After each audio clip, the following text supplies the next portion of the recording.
Hallo meine lieben Freunde von Altem Lego.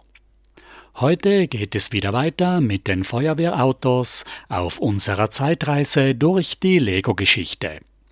Ich konnte nicht alle Autos in einer Folge unterbringen. Zuerst machen wir weiter mit der Entwicklung der City-Feuerwehrautos ab 1984. Bis 1981 habe ich meine Lego-Stadtsammlung vollständig. Dazu zählen auch die 3 Sets rund um die Feuerwache 6382, bei denen wir das Video von der letzten Woche unterbrochen haben. Von den neueren Sets zeige ich euch nur einige ausgewählte Stücke. Die nächste Entwicklungsstufe der Feuerwehrautos würde es 1984 geben. Die großen Lastwagen haben die neuen geraden Windschutzscheiben und die kleineren Modelle sind etwas einfacher gebaut und haben immer noch die alten roten Radfelgen mit der Noppe. Zu dieser dritten Welle gehört die neue Feuerwache 6385 von 1985. Davon habe ich leider überhaupt nichts. Das nächste Set, das ich für euch ausgewählt habe, ist das bekannte Light & Sound Feuerwehrauto 6480 aus 106 Teilen. Es ist ein prägendes Set, das viele noch aus ihrer Kindheit in Erinnerung geblieben ist. Ich kann mich auch noch gut an den übermäßig hohen Preis erinnern. 29.000 Lire für ein einziges Feuerwehrauto mit nur einer Figur fand ich schon als Kind unverhältnismäßig überzogen. In Deutschland kostete dieses Set 45 D-Mark. Es war eines von den 2 ersten Einsatzfahrzeugen mit dem neuen Light & Sound System. Mit dem ersten 9V Batteriekasten, mit einem grauen Einschaltknopf und 3 verschieden großen stromleitenden Platten, mit 90 Grad verdrehten einseitigen Kontakten an den entgegengesetzten Seiten der Noppen, mit denen man die Stromführung ohne Kurzschluss auch um 90 Grad umleiten konnte. In die Batteriebox kommt ein handelsüblicher 9V-Block und an den Batteriekasten kann man ein Sirenenmodul und ein Blinklichtmodul anstecken. Für die weißen Lampen an der Leiste gibt es transparent blaue, rote und gelbe Hülsen zum Aufstecken. Der Batteriekasten ist fest in das Modell eingebaut. Das ist sehr unpraktisch, wenn man die Batterie wechseln oder für eine längere Lagerzeit entnehmen muss. Hinten unter der Leiter ist der kleine Schalter nur sehr schlecht erreichbar. Mit dem Drehknopf kann man das Sirenenmodul von einer europäischen auf eine amerikanische Sirene umschalten. In der Mittelstellung ist der Ton abgestellt. Der Druckknopf ist ein Taster mit Noppen, den man leicht mit einer Fliese in eingeschalteter Position feststellen kann. Der 4x8x2 1/3 große weiße Batteriekasten ist links und rechts mit großen Feuerwehraufklebern verziert, die uns an die Feuerwache erinnern. Der dreiachsige Lastwagen hat mit einer Kugelgelenkkupplung einen kleinen Pumpenanhänger angehängt. Für den Batteriewechsel muss man wie gesagt die ganze Batteriebox von der Ladefläche abnehmen. Beim Feuerwehrauto gibt es keine lange Stromleitung. Mit einer 2x4 Leiterplatte werden die Anschlussnoppen vom Batteriekasten einfach um eine Platte höher nach oben versetzt. Der Blaulichtbalken hat 2 Schaltungen. Wenn er in einer Richtung aufgesteckt ist, dann blinken die Lichter abwechselnd. Wenn man den Balken umdreht, dann leuchten die Lichter dauernd. An der Unterseite ist der Deckel für den Batteriekasten. Mit dem Federverschluss auf einer Seite kann man den 9V Batterieblock herausnehmen oder austauschen. Obwohl es schon seit 1958 elektrische Leuchtsteine gibt, sind Blinklichter und ein Soundmodul 1986 eine absolute Neuheit. Der Lastwagen selbst hat immer noch die traditionell eckige Bauart von 1981. 1986 ist aber das erste Jahr, in dem die Feuerwehrautos die neuen weißen Felgen bekommen, die man auf die Kunststoffachsplatten aufsteckt. Wir haben zwar wieder die alte, schräge Autowindschutzscheibe, aber in neuer, transparent hellblauer Farbe. Der dreiachsige Lastwagen mit den großen 21 mm Reifen hat mit einer Kugelgelenkkupplung einen kleinen Pumpenanhänger angehängt. Mit kleinen neuen weißen Stützrädern. Mit zwei neuen flexiblen schwarzen Saugschläuchen, die man an die zwei Anschlüsse an den Scheinwerferhaltersteinen hinten an der Pumpe anschließen kann. Die Drehleiter ist aus Platzmangel auf einem kleinen 2x2 Drehteller um einen Stein höher angebaut. Obwohl der ganze Laderaum vom Batteriekasten besetzt wird, geht sich doch am Heck des Fahrzeuges noch eine Schlauchrolle aus. Die Werkzeuge sind an 4 Haltern rund um das Fahrzeug herum angebracht. Die Atemluftflaschen hängen auf einem Jumperstein am Heck des Fahrzeuges, über die Schlauchhaspel. Die Lego-Sets haben immer sehr viele Spielfunktionen, sind aber keine richtigen, realistischen Modelle. Das Vorbild dürfte hier wohl wieder ein typisches Lego-Tanklösch- und Drehleiter-Kombinationsfahrzeug sein, mit einem Motorpumpenanhänger. Der Feuerwehrmann kann mit dem Schlauch auf die Drehleiter steigen und den Brand bekämpfen. Es ist das erste Jahr, in dem alle gleiche weiße statt schwarze Helme tragen, nicht nur der Kommandant allein.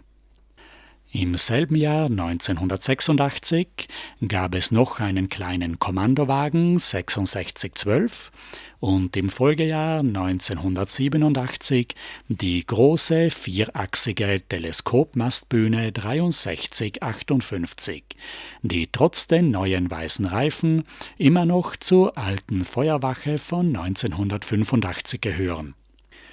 1988 gab es neben dem kleinen Kommandofahrzeug 6505 einen größeren Geländewagen 6643 aus 64 Teilen. Auf das Original gehören immer noch die alten, kantigen 21 x 9 mm Lastwagenreifen von 1981. Auf meinem Modell sind leider die falschen neuen Reifen aufgesteckt. Der Geländewagen ist ein kleines Vorausfahrzeug oder ein Mannschaftstransportfahrzeug mit Flugzeugfenstern und am Heck gibt es eine Ladeklappe aus einem Lastwagendach mit einem Dachfenster, das man auch getrennt aufklappen kann. Alle Fenster sind transparent hellblau getönt. Auf dem Dach gibt es eine Funkantenne von 1985 und im Laderaum steht ein weißer Feuerlöscher. 1990 gibt es als neue 4. Minifigurenfeuerwache das moderne Fire Control Center 6389 mit einem Hubschrauber und 2 Fahrzeugen. Das Tanklöschfahrzeug aus diesem Set habe ich mir selbst nachgebaut. Es ist ein dreiachsiger Lastwagen mit einer schnittigen Nase aus den neuen, schmalen, doppelten umgekehrten Schrägsteinen, die gleichzeitig als Kotflügel dienen. Die Windschutzscheibe ist ein großes Weltraumcockpit von 1985. Bei dieser sehr modernen Bauweise gibt es erstmals keine alten Kotflügel mehr und statt den alten kleinen Seitentüren sind nur mehr niedrige Wandelemente eingebaut, von denen 2 bedruckt sind. Das ist 1990 schon ungefähr die moderne Bauweise, wie wir sie auch heute kennen. Am Dach sehen wir einen wunderbaren, schönen, großen weißen Monitor. Mir fehlt hier leider das weiße Scharnier. Die Blaulichter sind flache Fliesen, damit man den Wasserwerfer ungehindert drehen kann. Am Geräteraum gibt es auf der rechten Seite die alten kleinen Fensterläden von 1973, ohne Inhalt, nur mit einem kleinen hellgrauen Rost. Auf der linken Seite kann man 2 3x3 Seitentüren und das Dach aufmachen und die Schlauchhaspel herausklappen, mit einer Seilwinde als Schlauchrolle. Auf dem Strahlrohr steckt ein konischer grauer 1x1 Stein. Die Figur hat immer noch die alte Oberkörperbedruckung von 1981 und den weißen Feuerwehrhelm. Im folgenden Jahr 1981 gibt es ein zweites legendäres Light & Sound Feuerwehrauto, den einzigartigen Flughafen-Löschgiganten 6440 aus 151 Teilen mit 2 Minifiguren.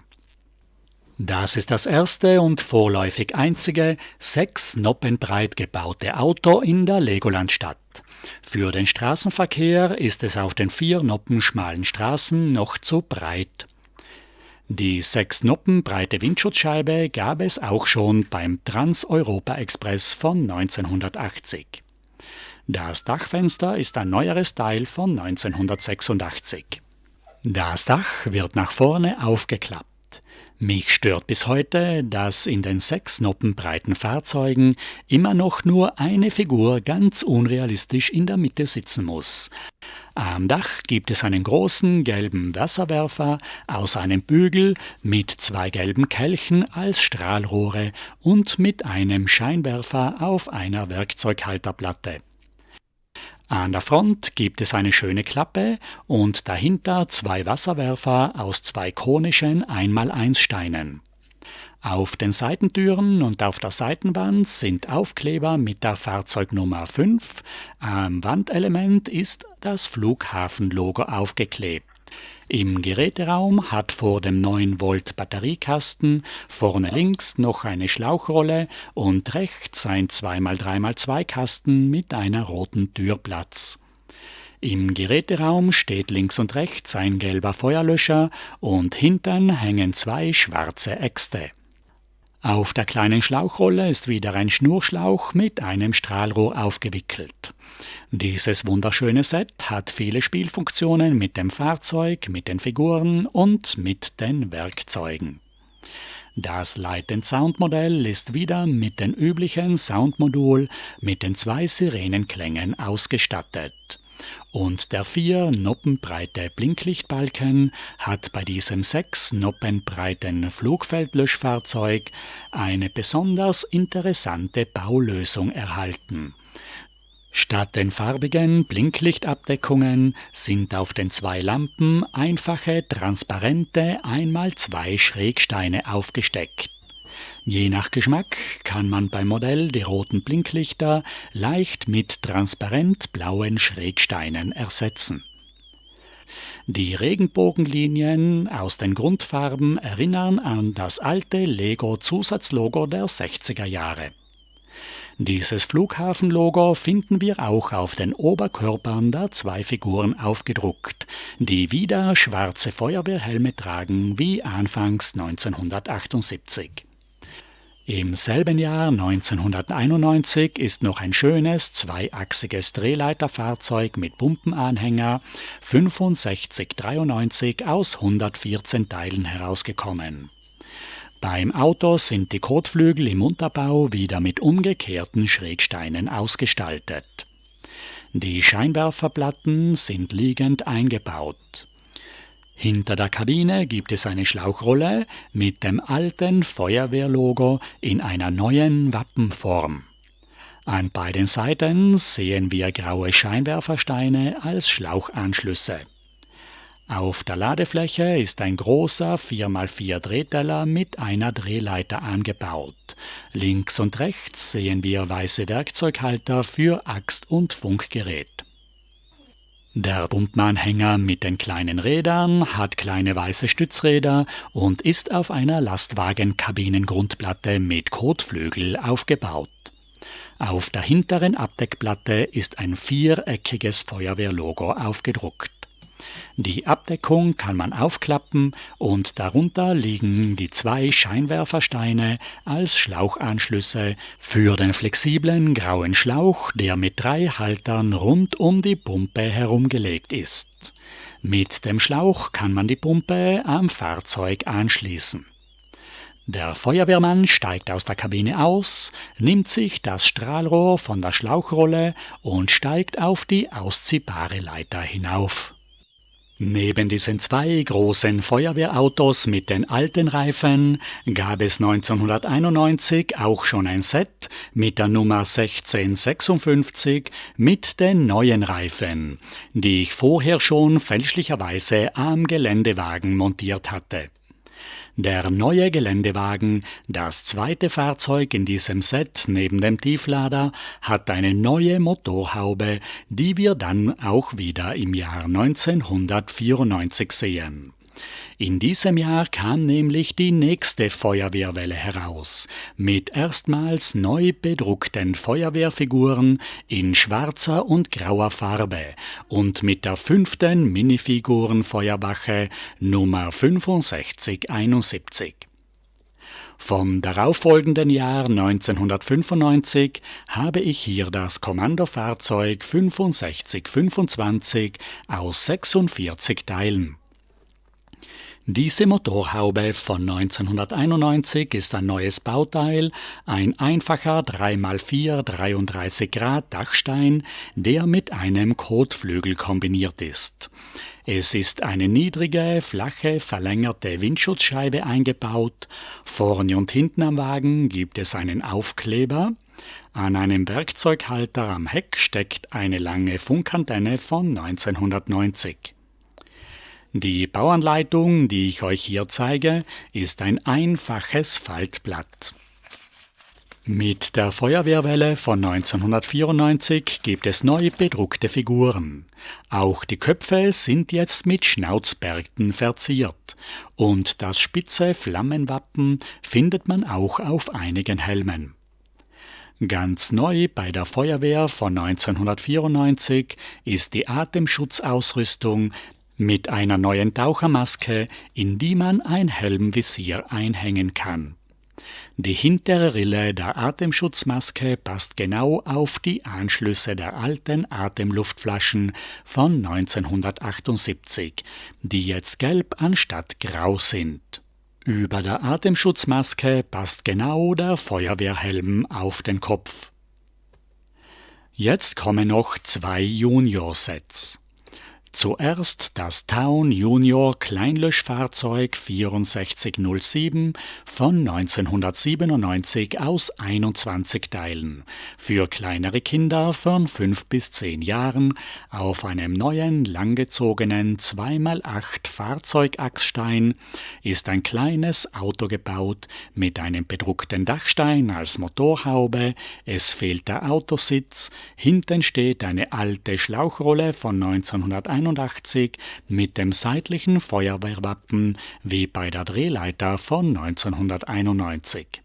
Die 2 transparent blauen Schrägsteine, die hier als Blinklichter verwendet werden, kann man auch sehr gut für das Light and Sound Flughafenlöschfahrzeug verwenden. Es sind 3 Werkzeuge dabei, aber nur ein einziger Halter und die Figur ist in der Bedruckung von 1994. Von dieser Town Junior bzw. City Junior Reihe gab es insgesamt 5 Sets mit einer Feuerwache 1997 und einer zweiten im Jahr 2000. Weil wir gerade bei den 4 Plus Sets sind, habe ich hier noch eine Feuerwehr-Drehleiter aus dem My First Lego Fire Station Set 10.661 von 2013. Die 4 Plus Sets haben ein großes, einfaches Fahrzeugunterteil mit Kotflügeln und Achssteckern, das 2013 das erste Mal herausgekommen ist. Darauf stecken die neuen, großen 21 mm Reifen. Es gibt einen einfachen Aufbau aus verschiedenen Teilen, gebogene Stoßstangen, runde Scheinwerfer und Blaulichter und eine normale Windschutzscheibe. Auf der Ladefläche ist eine einfache Leiter mit einem flexiblen Schlauch, der viel zu kurz ist, wenn man den Feuerwehrmann auf die Leiter steigen lassen will. Die richtige Feuerwehrfigur hat den Standardoberkörper mit den grünen Warnstreifen von 2003 und einen silberfarbenen Helm. Jetzt kommen wir zu den 3 neueren City-Modellen aus dieser Reihe. Zuerst zeige ich euch das wunderschöne Vorausrüstfahrzeug mit Anhänger, Artikelnummer 7942 von 2007 aus 127 Teilen. Es ist ein Geländewagen, der als Kleintransportfahrzeug ausgestattet ist, mit vielen Aufklebern auf Motorhaube, Seiten und Ladefläche.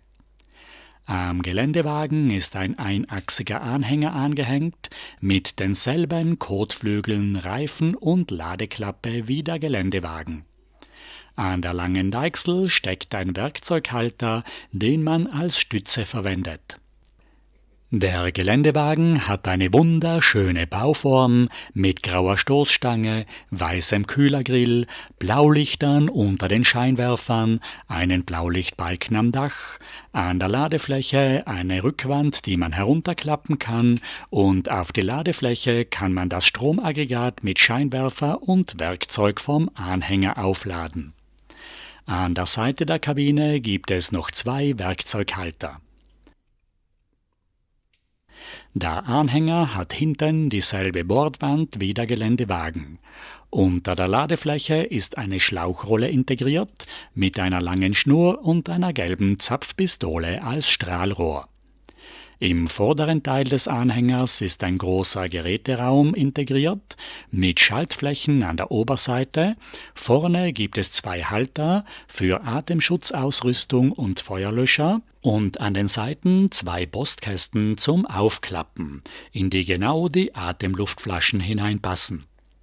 Es ist nur eine einzige Figur dabei mit dem Oberkörper von 2004, einem silberglänzenden Helm und den dazu passenden silberverspiegelten Sonnenbrillen. Am Stromaggregat gibt es 2 Handgriffe, die man umgekehrt aufstecken kann, damit die 2 Figuren das Stromaggregat vom Anhänger an die Einsatzstelle tragen können. Dann rufen wir auch noch gleich einen 3. Wehrmann, der mit der Atemschutzausrüstung, der Axt und dem Strahlrohr den Brand bekämpfen kann. Das zweite neue Lego City Set ist das Drehleiterfahrzeug 60002 von 2013 aus 200 Teilen mit 2 Minifiguren. Es ist ein großer, zweiachsiger Lastwagen mit einer kastenförmigen Mannschaftskabine mit einem großen Busfenster. Das Dach besteht aus 2 Hälften, die in der Mitte von einem Blaulichtbalken zusammengehalten werden. Die 2 Figuren müssen in der Kabine auf 2 Sitzen hintereinander sitzen, obwohl das Fahrzeug 6 Noppen breit gebaut ist. Am Geräteraum gibt es links und rechts zwischen 2 gelben Handgriffen große Geräteraumtüren in Rollladenoptik zum Aufklappen. Im Geräteraum befindet sich eine große gelbe Werkzeugkiste mit Atemschutzausrüstung, Kreissäge, Funkgerät und sonstigem Werkzeug. An der Seite sehen wir Armaturen, eine Schlauchhaspel und einen Anschluss für einen Saugschlauch, den man am Hydranten anschließen kann. Hinten und auf der rechten Seite gibt es eine Reihe Werkzeughalter. Die Drehleiter hat einen großen Drehteller und Scharniere, die sich selbst feststellen. Darauf gibt es die neue weiße Feuerwehrleiter von 2013 mit dem Seitengeländer und innen ist noch eine alte Feuerwehrleiter von 1981 zum Ausziehen eingeschoben. Man kann die Drehleiter nicht ganz um die eigene Achse drehen, an beiden Seiten gibt es nämlich 2 Führungsplatten, die die Drehung stoppen. Es sind 2 Feuerwehrfiguren dabei mit neuen bedruckten Oberkörpern und Hosen von 2013 mit dunkelroten Feuerwehrhelmen. Ich habe hier nicht mehr die vollständigen richtigen Figuren dabei, deshalb zeige ich sie euch noch schnell auf der Packung, wie sie im Original ausgesehen haben. Das dritte, neuere Feuerwehrauto, das ich bei der Hand habe, ist ein Kleinlöschfahrzeug aus dem Cityset 60023, wo noch ein Rettungswagen und ein Polizeimotorrad dabei sind. Es ist ein Kleinlieferwagen mit einer Leiter am Dach. Wenn man das Kabinendach aufmacht, dann sieht man, dass innen im geschlossenen Laderaum noch ein zweiter Mitfahrersitz eingebaut ist. Hinten befindet sich ein Geräteraum mit links und rechts 2 Türen zum Aufklappen. Vorne und hinten gibt es einen Blaulichtbalken und dazwischen auf den Rosten kann man das Leiterelement befestigen. Besonders gut gefallen mir die Oldtimer-Fahrzeuge aus den Erwachsenensets im Minifigurenmaßstab, die hier noch ganz gut an die Reihe der Minifiguren-Stadtmodelle dazu passen. Der erste und viel schönere Oldtimer ist aus der modularen amerikanischen Feuerwache 10.197 von 2009. Und die einfachere Drehleiter kommt aus der Weihnachtsfeuerwache 10.263 von 2018.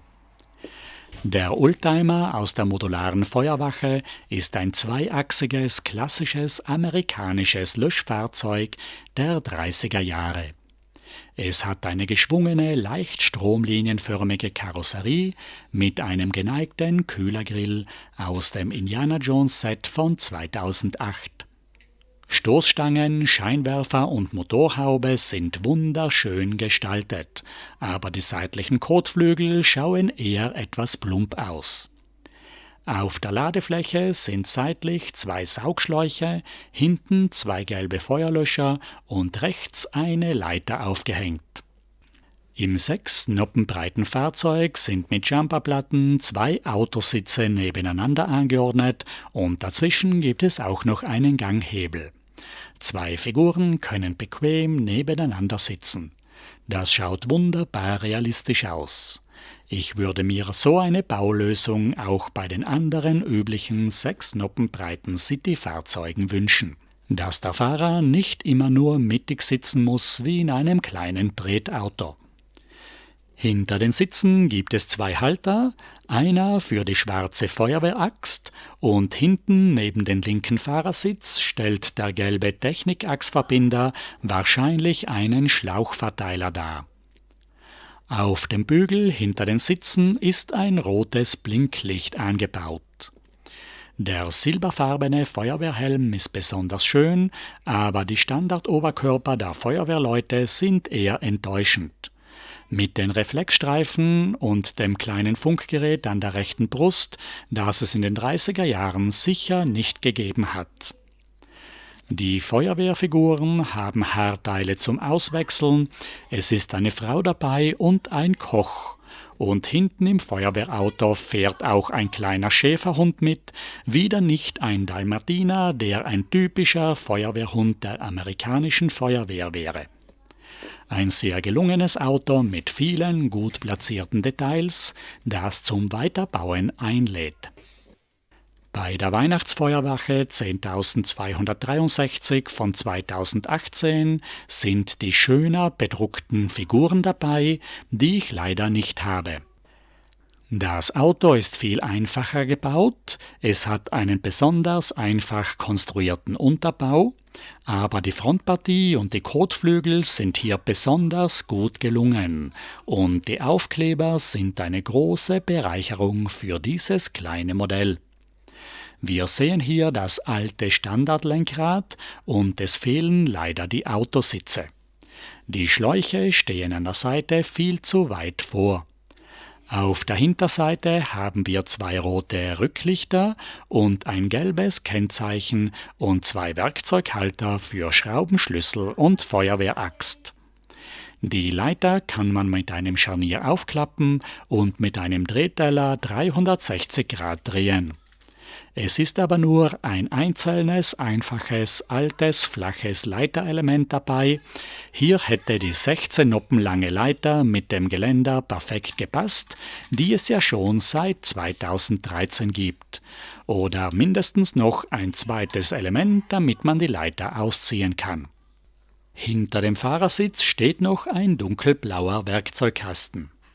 Mit diesen wunderschönen Oldtimer-Modellen haben wir die lange Reihe der Minifiguren-Feuerwehrautos von 1970 bis in die heutige Zeit abgeschlossen und sind damit auch schon wieder am Ende der heutigen 3. Folge angelangt.